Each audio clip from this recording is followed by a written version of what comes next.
আমার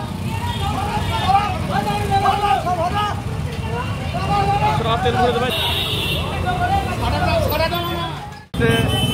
বন্ধ বন্ধ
কথা বলছি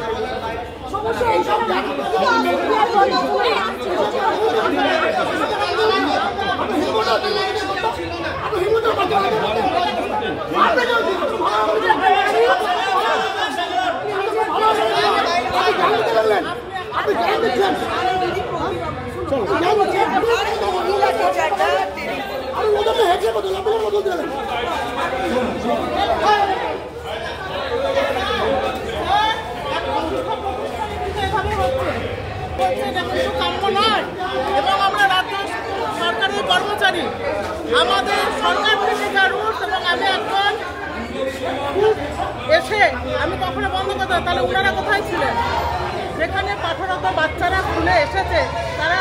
বসে গেছে সে পরিস্থিতিটা হট করে এসে ওনারা স্কুলে এইভাবে কেন বিশৃঙ্খলা পরিস্থিতির সৃষ্টি করছে তারা কি জোরপূর্বক বন্ধ করতে বলছে ওনারা তখন আসেননি এখন বলছেন স্কুল থেকে বাচ্চা বের করুন এটা তো সম্ভব না অভিভাবকরা বাচ্চা দিয়ে গেছেন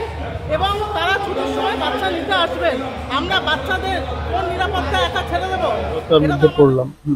কাজ আছে সন্ধ্যেবেলা একটা সূত্রে আটকে গেলে মুশকিল হবে আচ্ছা আপনি কি জানতেন আগে যে এরকম কিছু হতে পারে জানতাম যে একটা বন্ধ রেখেছে সুতরাং হতে পারে কিন্তু রেলওয়ে সার্ভিসটাকে বাদ দেওয়া হয়েছে এটা শুনেছিলাম দেখলাম গুগলে কিন্তু সেটাও আটকে গেল কতক্ষণ ধরে আটকে আছেন আধ ঘন্টা হয়ে যাবে আধা ঘন্টা একইভাবে বসে আছেন কি করবো চা খেলাম আর নেই আজকে সব অন্য সব দিন বসতে পারবেন মনে হচ্ছে উপরওয়ালাই যাবে বর্ষা উপরওয়ালার কোথা থেকে আসছেন আপনি লালগোলা থেকে আসছে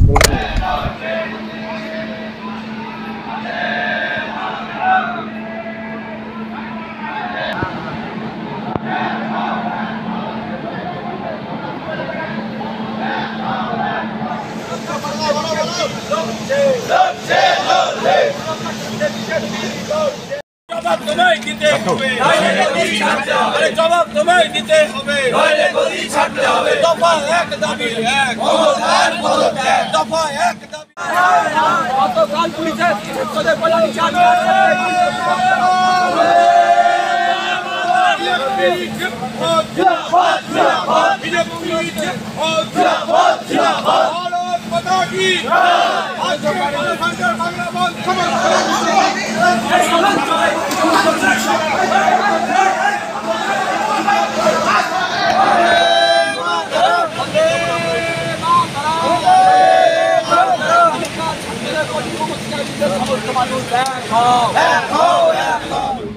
দেখুন গতকাল আমাদের রাজ্য সভাপতি পশ্চিমবাংলায় ছাত্র সমাজের উপরে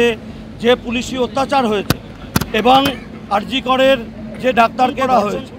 সেই খুনিদের ফাঁসির দাবিতে এবং কালকের যে পুলিশি নির্যাতন তার যারা নির্যাতন করেছে তাদের বিরুদ্ধে কি পদক্ষেপ নিচ্ছে তার দাবিতে আমাদের যে 12 ঘন্টার বন্ধ সেই বন্ধের অঙ্গ হিসেবে আজকে রেল অবরোধ। আমরা এখানে 6:30 থেকে অবরোধে বসেছি। আমরা যতক্ষণ এই আমাদের আশ্বাস না দেবে যে কালকে ছাত্রদের উপরে কেন নির্যাতন করা হলো, যারা করেছে তাদের গ্রেপ্তার করতে হবে। আরজি করে